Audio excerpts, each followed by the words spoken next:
Welcome back to the Deep Dive. Today, we're really digging into something fascinating, what one very successful founder calls the $100 money model, Yeah, we're looking at his actual notes, basically reverse engineering how he built this system. a system to turn complete strangers into, well, profitable long-term customers. That's the core idea.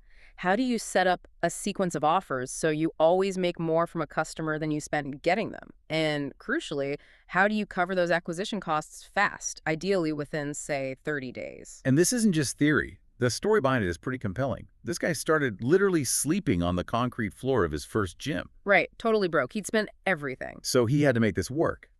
And by refining this money model, this sequence, he apparently hit a $100 million net worth by 31. Yeah, it's quite the journey. And it breaks down into these core stages, right? Stage 1, get cash. Stage 2, get more cash. Then stage 3, get the most cash. And within those, we'll look at the specific tools, attraction offers, upsells, downsells, and continuity offers. Exactly. Those are the building blocks. Okay, let's jump into stage I, get cash. This starts with the attraction offer. What's its main job? Simple. Turn a stranger into a customer. Since they don't know you or your value yet, you lead with something they get immediately. Price. So free stuff or heavily discounted. Usually, yeah. Because value takes time to understand, but price is instant. The notes mention this great story about a storage unit place advertising free storage. Ah, yes. The free month that actually costs $127. Wait, how does that work without upsetting people? $127 for free sounds risky. It's clever sequencing. The free unit creates new immediate needs. You suddenly need a lock. Oh, but only their special $47 heavy-duty lock fits. Ah, I see. And then you probably need boxes tape, maybe that mandatory insurance bump that goes with their special lock. So the $127 comes from solving the problems the free offer just created. Exactly. It feels less like a sale and more like, well, sorting out the logistics you now face because you took the freebie. Got it. It shifts the focus. Yeah. So let's talk about a specific attraction offer he used a lot. Win your money back, WYMB. Yeah, this one's really smart, especially for services like gyms or coaching. The customer pays upfront maybe $600 for a program. Okay, cash in the door. Right. And they're promised that $600 back, cash or credit, if they get results, like lose X pounds.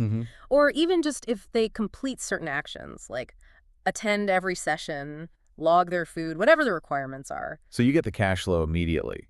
Now, I'd assume the profit comes from the people who don't finish, who forfeit the refund. You'd think so, but actually, no. The notes are really clear on this. The real leverage comes from the people who succeed. Really? How does that work? Because those successful people are now proof the system works. They're happy, they trust you, and they've got this $600 credit burning a hole in their pocket. So they immediately roll that win into something bigger. Exactly. You offer them a way to use that credit for, say, a yearly membership or an advanced program. The attraction offer literally creates your best future customers. Okay, so the attraction offer got us the customer and covered our costs, hopefully within that first month. Now we need stage 2, get more cash. This is upsell territory. You've got their trust, you've solved an initial problem. Now you solve the next problem the first purchase created. Like McDonald's. The burger barely makes money. Right, maybe 25 cents profit on a $2 burger, but then they ask, want fries and a drink with that?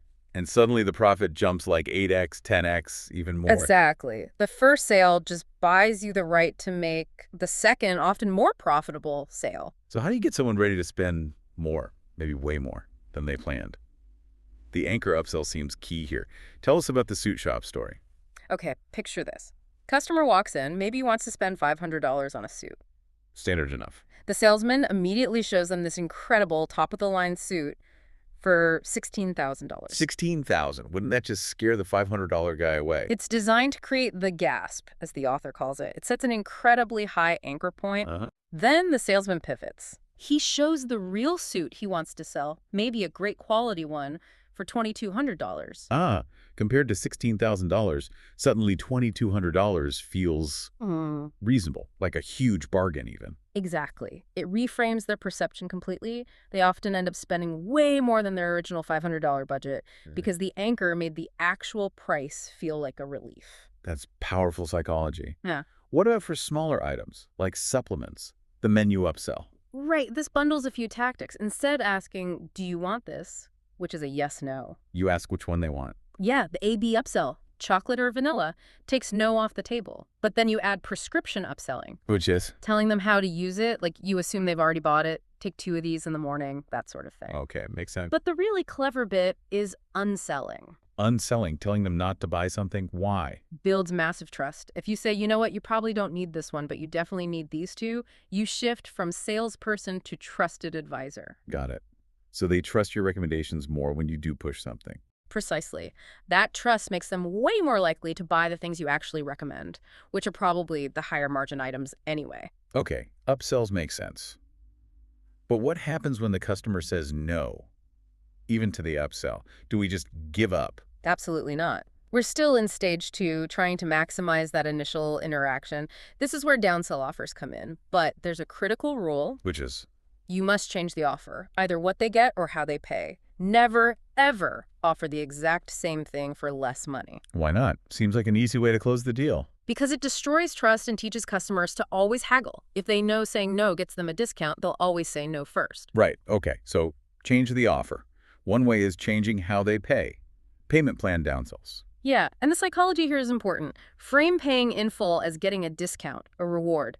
Don't frame the payment plan as a penalty with interest. Subtle but important. So if they say, wow, $2,200 up front is too much, use the seesaw downsell. You adjust the levers. Okay, what if we lowered the down payment to $500, but the monthly payments are slightly higher?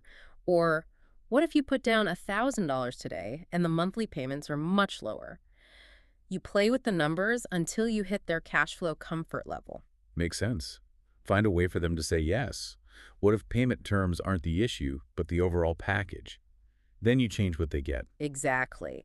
That's the feature downsell. You take the original offer, remove something valuable, maybe that ironclad money-back guarantee or one module of the course, and offer it at a slightly lower price. Okay, less value for less money. Seems straightforward. But here's the kicker. Sometimes removing that feature makes the customer realize how much they actually valued it. So they might have looked and say, you know what, I think I do need that guarantee. Let me stick with the original $2,200 offer. Precisely. They re-upsell themselves because they suddenly appreciate the value of what was removed. It's quite clever. Very clever. Okay, Right. one more downsell tactic. The trial with penalty. This sounds interesting, especially for software or services. Yeah. Think B2B software. The offer is a free trial, but there's a condition. A catch. A condition for it being free. For example, you must complete the onboarding training within 7 days. If you do, it's free. If you don't, You pay a penalty. right, maybe a small fee, you collect their credit card details upfront for this. Why structure it that way? 2 reasons. 1, it forces engagement.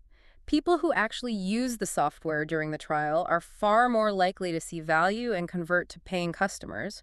Reduces churn. Makes sense. Get them invested. 2, you've already got their payment info, smoothing the path to the full subscription once the trial ends. Okay, that covers getting more cash in the short term. Now, stage 3. Get the most cash. This is about the long game, right? Yeah. Lifetime value. Exactly. Maximizing lifetime value through recurring revenue. This is continuity offer territory. And this leads to what the author called the highest value per word note in this book. Sounds dramatic. It's deceptively simple. Instead of charging, say, $100 per month. You charge $100 every 4 weeks. Seems like the same thing, right? But it's not. Let me think. 4 weeks.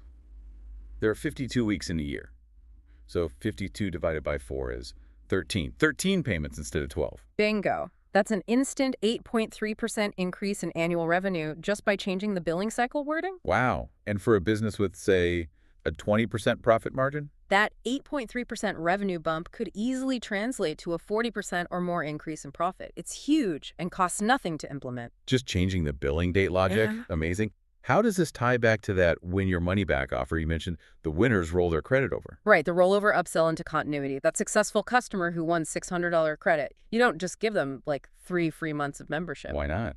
Seems like a fair reward. Because people often churn right after the free period ends. Instead, you roll that $600 credit over as a discount spread across a longer commitment. Like $50 off per month for a whole Oh, year. exactly. They still feel rewarded, they get a discount, but you've locked in 12 months of recurring payments. Way higher lifetime value. Smart. And what about getting that longer commitment in the first place? The waived fee offer. This tackles commitment hesitancy. You offer 2 paths. Path A, Pay a big setup fee up front, maybe 3x to 5x the monthly cost, but you get month-to-month flexibility. Okay, pay more for less commitment. Path B, commit to a year and we'll completely waive that big setup fee. Ah, so the cost of quitting the annual plan, losing the waived fee benefit essentially, becomes greater than the cost of just staying. Precisely. It creates a strong financial incentive to stick with the longer term. You make staying the easier, cheaper option psychologically. So wrapping this all up, the sequence seems critical. You can't just jump to stage 3. Absolutely not. That's a recipe for disaster. Stage I, get cash, has to work reliably first. It needs to generate the cash flow to support building out stage 2, get more cash. In stage 2, funds the infrastructure and retention needed for stage 3, get the most cash with continuity. You have to build it step by step. Trying to launch with the perfect, finished, high-continuity model from day one usually means you run out of cash before you even get going. The author's gym launch example really drives this home. They had a system. Decoy offer gets people in. Then, boom, an immediate upsell to a big $42,000 package for those ready. And for everyone else. Sophisticated payment plan downsells to capture as many as possible at different commitment levels. And that methodical sequence led to, what, $4.4 million a month within 20 No, months? yeah, incredible growth built on nailing this offer sequence. The takeaway for you listening is perfect, one offer at a time. Let each stage fund the next. It's about solving a sequence of problems for your customer and getting paid at each step. Right. The money model just follows the problems you solve. So a final thought. If you execute this right, cash stops being the bottleneck to your growth. You essentially build a machine that funds itself. Look at your own business. What's the next problem your customer has right after they buy from you? And how could you solve that problem for cash? That's likely your next offer to build into your sequence. Find the gaps. Where are the gaps in your money model sequence that you could fill, maybe even starting today?